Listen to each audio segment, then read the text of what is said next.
Thomas and the Trucks. Thomas used to grumble in the shed at night. "I'm tired of pushing coaches. I want to see the world." The others didn't take much notice, for Thomas was a little engine with a long tongue. But one night, Edward came to the shed. He was a kind little engine and felt sorry for Thomas. "I've got some trucks to take home tomorrow," he told him. "If you take them instead, I'll push coaches in the yard." "Thank you," said Thomas. "That will be nice."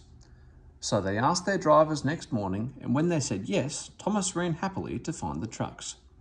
Now, trucks are silly and noisy. They talk a lot and don't attend to what they are doing.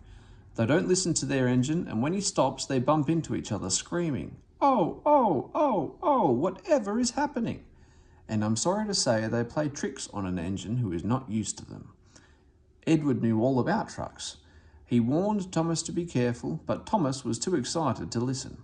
The shunter fastened the coupling, and when the signal dropped, Thomas was ready.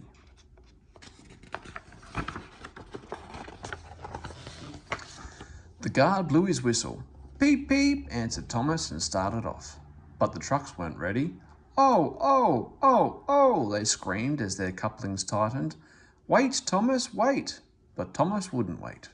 Come on," he puffed, and the trucks grumbled slowly out of the siding onto the main line. Thomas was happy. Come along," he puffed. "All right, don't fuss. All right, don't fuss," grumbled the trucks. They clattered through stations and rumbled over bridges.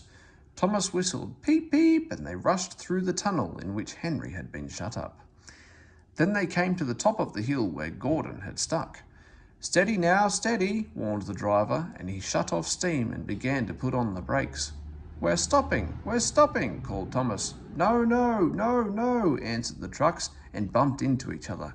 Go on.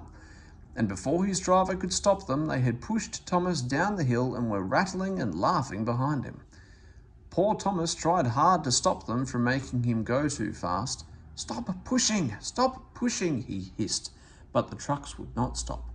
Go on, they giggled in their silly way. He was glad when they got to the bottom. Then he saw in front the place where they had to stop. "Oh dear, what shall I do?"